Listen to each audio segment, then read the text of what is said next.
All right, so you guys have probably heard there is a whites-only community. These people are called Return to the Land. They currently are in Arkansas, but they want to expand and go into Missouri and have their own whites-only community, and everyone is in an uproar. Like, this is so racist. They're trying to return to 1950, and all the black people are like, who cares? Who cares? We don't want to go to Missouri. Springfield, Missouri has like 4% black people. We don't want to be there. Okay, so I mean, it would be different if they was like trying to do it in Atlanta. We ain't giving that shit up. But you want to go to Missouri? Take your ass to Missouri. But I'm gonna tell you like this. Like my grandmama used to say, you ain't gonna come in and out. Build a fence around that shit. Put a bubble around that shit. Make them stay their ass over there. You ain't gonna be just coming and getting seasoned in cultures when you want to. Stay your ass over there and live your best life. It's so weird watching black people get mad at white people for starting functioning white communities. It's like, you know how happy we'd be to see black people start a functioning black community? Like, we would leave you to it. We would be, oh my goodness, good for you guys. Unironically, please. Like, you already have the demographics in Jackson and Detroit. There are zero scenarios where the political outcomes of those cities are not entirely within the parameters of black organization and responsibility. So turn it into Wakanda. Like, I would feel solidarity and pride with a 95% low crime, high productivity black city, or several in the United States. I wouldn't be like, we need to get in there and diversify it. I'd be like, no, let them do their thing. And if a bunch of Caucasians want to go in the woods and milk goats alone, shut up. We've underestimated how central tribalism, like ethnic tribalism, is to the human condition. And in trying to demonize it, we've repressed it to the point that it's now coming back with a vengeance. But it's not innately evil. You can still have in-group preference, a desire to preserve your culture and way of life, and have solidarity with a community of people who are like you, while respecting other groups. And like, let me just say, white people don't care if black people want to be left to their own devices. I promise. Greenwood, Tulsa, Oklahoma, otherwise known as Black Wall Street, 300 plus residents unalived, 1,200 plus homes burned to the ground, many of which never to be rebuilt. Rosewood, Florida, 1923, 6 black residents unalived, town burned down, residents of said town fled, never to return. Elaine, Arkansas, 1919, 300 plus residents unalived, destruction, torture, imprisonment. Colfax, Louisiana, 1873, 150 African Americans unalived. Wilmington, North Carolina, 1898, 60 plus black residents unalived. Thibodaux, Louisiana, 1887, 30 to 300 black residents unalived. Widespread terror. New Orleans, 1866, the Mechanics Institute massacre. Over 200 black residents were either unalived or severely wounded. Springfield, Illinois, 1908, 7 black residents unalived, 2 of which were lynched. See, history shows us exactly how this country reacts to a thriving, successful black town. Looks like you need to learn about it. And while you do, teach your people. It's so weird watching black people get mad at white people for starting functioning white communities. Yeah, we don't care, dog. We don't give a flying fuck. Like, there's a lot of white audacity this week. Like, you guys are sitting around making up these narratives that we care about whites only towns. Mind you, one of these towns are in the mountains. Black people not going up there. We are not going up there. As a matter of fact, thank you. Thank you for telling us where it's going to be, because that's where we will not be. Okay, we can duck and dodge that town. We won't even stop in that town for gas. And the crazy thing is, historically, black people have never cared about white people making white-only towns. Never. Now, if we're sitting there and you think that we're going to move out of our like house or anything like that, then you got another thing coming. But you going off on your own, we've never pillaged white towns before. We've never done what they did to Tulsa, Oklahoma. We've never done that. Black people specifically have never done that. We've never gone into white communities and just pillaged. So it's not us that care. It's y'all. You know what I'm saying? That's why this is viral. This is viral because you want some type of feeling from black people. And we're going to say the same thing in every video. We do not care. You know, I really don't think anyone should be surprised by the fact that a whites-only community is popping up in Missouri. Racist white people are going to do racist shit. Okay? Especially in the current political climate. We saw this last time when Trump was president. The racists felt emboldened. They kept doing more racial bullshit. There's plenty of stats for this. Go look it up yourself. You're a grown person. That being said, we know how it's going to end. All right, this is the same as every other cult that has popped up, because I do genuinely believe that racism runs so deep in people's minds, it indoctrinates them like a cult. Especially in white communities, because white parents pass down white supremacy onto their kids because they just never learned white patriarchal society. But it's one of those things that, and it's not excusable. That is not an excuse. I'm simply trying to say where it comes from. It's why so many white people talk about deconstruction, talk about going through all these things, because especially if you grew up in the Bible Belt, in a southern in like a Bible Belt small town, that is part of deconstructing from leaving a white town, a small town, is, oh fuck, everyone I knew was racist as shit. Though that was all racist shit they were saying. I do not feel bad for the adults one bit. They are full-grown adults. I don't give a fuck. They've been shamed. Look, they have been so successfully shamed out of society for their racist-ass beliefs that they genuinely believe they have to set up their own community. That's beautiful to me.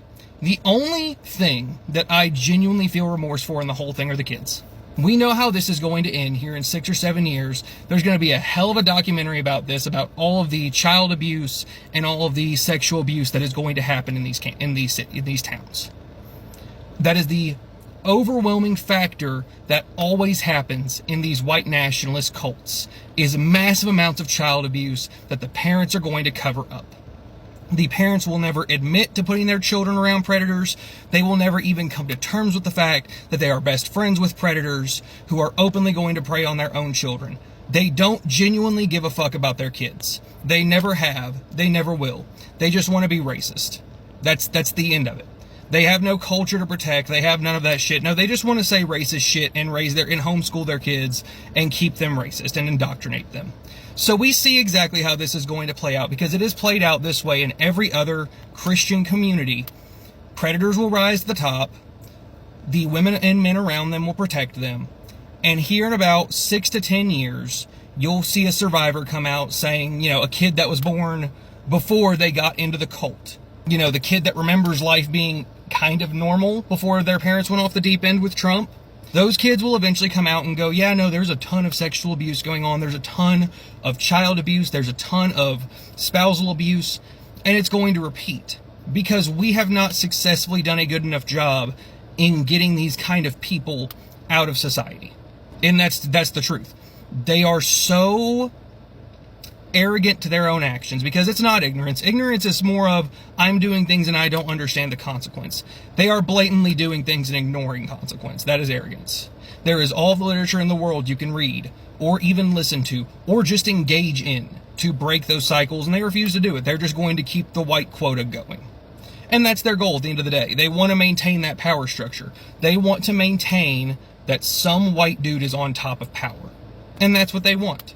So no, this, as disgusting as it is, it's not surprising in the least bit. Look at the current climate we are in.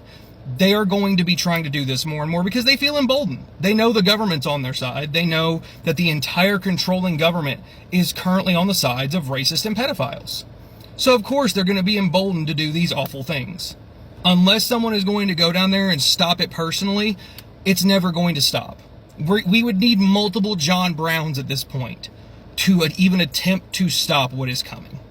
What's up, family? Welcome back to Echoing Vibes. I hope you all are well hydrated, grounded, and keeping some kind of peace in the middle of whatever America is cooking up today. Thank you for being here. Seriously, every view, every like, every comment, it matters. You could be anywhere on this wild internet, but you are here with me, and I appreciate you.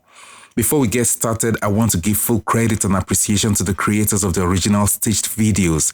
The voices, perspectives, humor, and honesty y'all bring are what make these conversations worth having. Shout out to all originators and stitch makers whose content helped shape today's topic. So let's dive into the rest of the video. I will be back for more commentary. A whites-only community could be coming to Missouri in 2025, and yes, you are hearing me correctly. An actual group called Return to the Land is trying to build a segregated whites-only town near Springfield, Missouri. And this isn't parody, and this is not satire. This is happening in America right now. The founder says that they want to return to their roots, but come on, guys, let's be real. This isn't about heritage. This is about hate. This is about building a safe space for white supremacy under the guise of community. And what's even more disturbing, these people feel so fucking emboldened these days that they're not even hiding it anymore. They're openly promoting racial segregation like it's normal, like this country didn't literally fight an actual civil war to end this bullshit. This is what happens when politicians feed the lie that diversity is the problem. This is what happens when you have people in power pushing the idea that America was better when it was whiter. They want to isolate. Wait a minute, do he got red? I'm sorry, just give me a second, because sometimes I get distracted by certain things. Does he have red fingernails? I just really noticed this. These days that they're not even hiding it anymore. They're openly promoting racial segregation like it's normal, like this country didn't literally. Why does he have red fingernails? I get so easily distracted because when I look at videos a lot of times, and maybe it's just because I've been doing it so long, I think that communication is 90% body language and how you say it and what the surrounding situation is around you, along with how it is that you carry yourself, just as much as I pay attention to whatever it is that you're saying. But come on, guys, let's be real. This isn't about heritage. This is about hate. This is about building a safe space for white supremacy under the guise of community. And what's even more disturbing, these people feel so fucking emboldened these days that they're not even hiding it anymore. They're openly promoting racial segregation like it's normal, like this country didn't literally fight an actual civil war to end this bullshit. This is what happens when politicians feed the lie that diversity is the problem. This is what happens when you have people in power pushing the idea that America was better when it was whiter. They want to isolate. They want to indoctrinate. They want to raise their kids in a world where no one challenges their racism, their ignorance, or their twisted version of history. So, here's the question. How in the hell are we letting this happen in broad daylight? Where are the zoning boards? Where are the civil rights investigations? And where is the national outrage? Because if they succeed here, this won't be the last. It'll literally be the blueprint. We are watching the normalization of white nationalism one community at a time. And if you're not disturbed by that, you're either racist yourself or you're just not paying attention. I really don't care. As a matter of fact, I'm super familiar with it. The first review video that I did about it was about how it is that they moved into the Ozarks in Arkansas. And so if they expanded over into Missouri, I genuinely don't even care. And we're back with part 2 of ensuring the Great White Migration, also known as Return to Stolen Land, goes exactly as planned.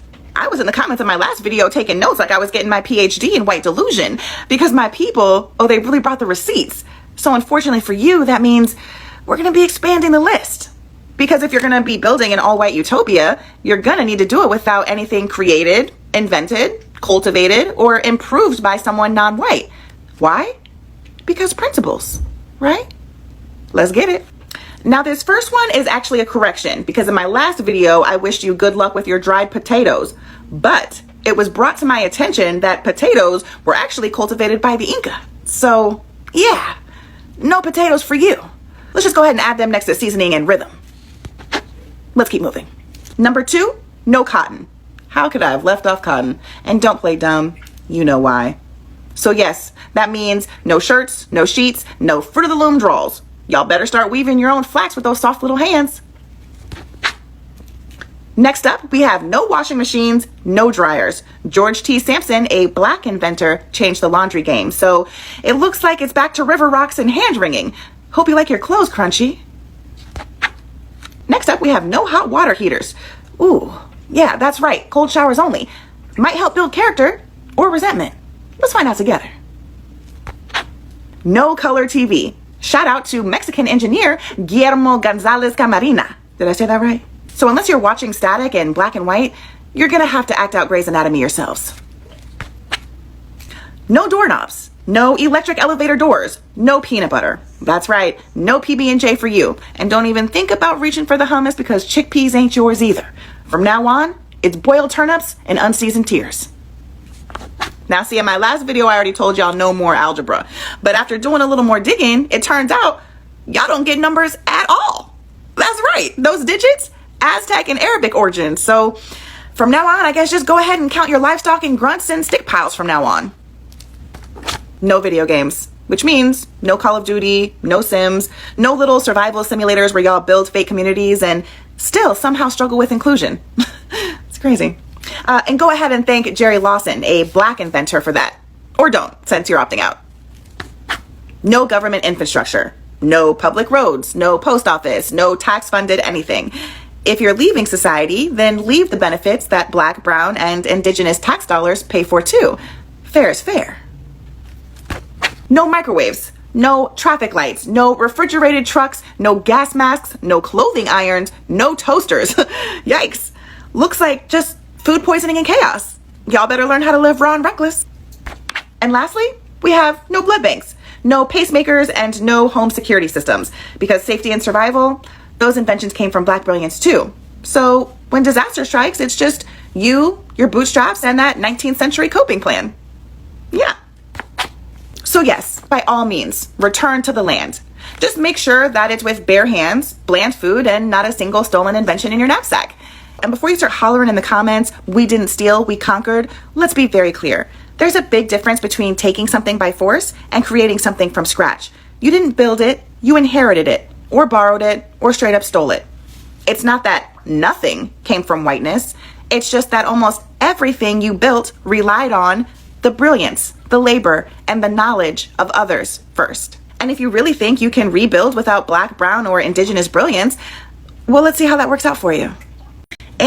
Racist founder, how do you feel about this pushback that you're getting from the public about this whites-only town that you're making? Well, I'm just trying to embrace my culture, my pure European culture. I just think that we need this now in a time right now. And what is your culture? What is the pure European culture that you're speaking of? Well, colonization, terrorism, mayonnaise, unseasoned food, and, saying dancing off beat. You know what I'm saying? Right. Interesting. You're not afraid that other people that are radicalized in this way of thinking, you're not afraid that you're attracting weird-minded, like-minded people like you? You don't find a problem with that?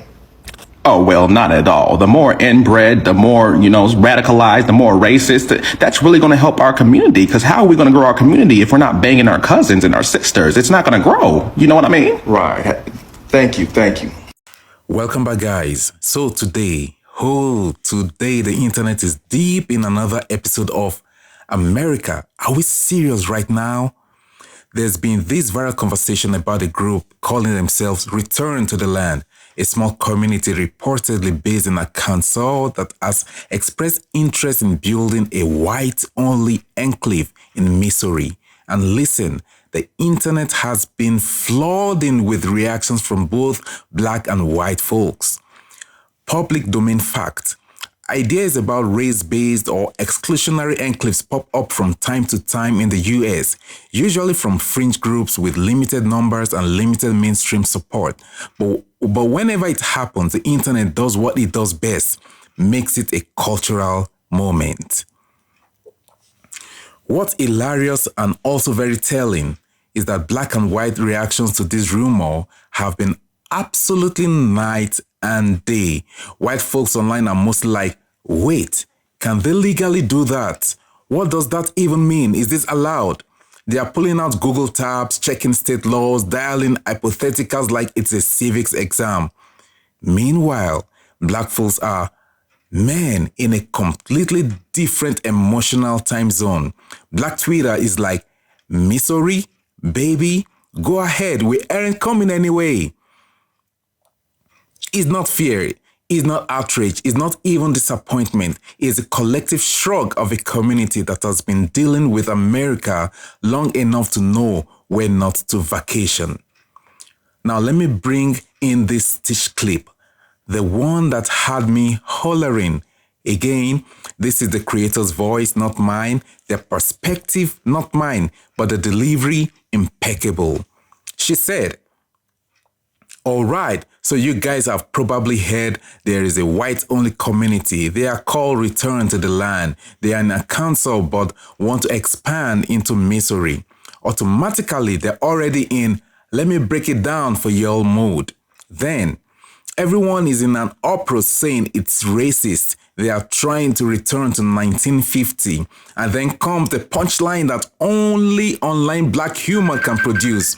All the black people are like, who cares? Who cares? We don't want to go to Missouri.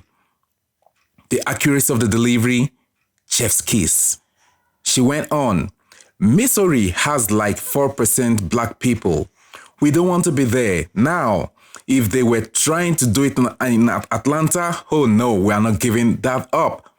This is where the commentary becomes less about the town itself and more about geography as culture. Atlanta has become such a cultural anchor for black identity that joking about protecting it feels like talking about protecting the Smithsonian. Then the creator channels their grandma. Build a fence around that. Build a bubble around that. Make them stay their ass over there. You ain't gonna be coming and getting seasoning and culture when you want to. Stay over there and live your best life. Now listen, behind the humor, there's something real here. A commentary on how black culture is often consumed, borrowed from, and enjoyed, while black presence is not always welcome in the same spaces.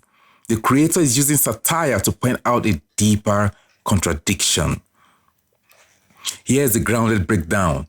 The idea of an exclusive demographic-only town is not new, but mainstream America across races tends to reject the idea because it goes against modern legal norms and the values we say we are trying to uphold.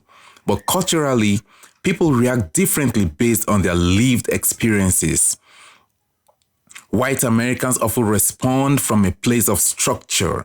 Is this legal? Is this constitutional? What does zoning law say? Black Americans often respond from a place of historical realism. If you want to go isolate yourself in a place we weren't headed to anyway, that's between you and the cornfields. Neither reaction is hateful, neither is incisive. They are just shaped by different histories with the same country. And that's what makes the discourse so wild. Two groups looking at the same story, but living in two completely different genres of television. At the end of the day, what the internet is laughing at and thinking about isn't just some hypothetical town. It is the way Americans react to anything that even hints at the country slipping back into its old habits. Some folks panic, some folks joke, some folks pack popcorn, but the whole country is watching. Shout out again to all the originators and stage creators who added their voices to this conversation. Your creativity and courage push culture forward. And to my Echo Room Vibes family, thank you for pulling up and spending these minutes with me. I appreciate you all more than you know. Stay safe, stay aware, and stay laughing because in America, humor is how they breathe. Catch you next time from Echo Room Vibes. Peace out.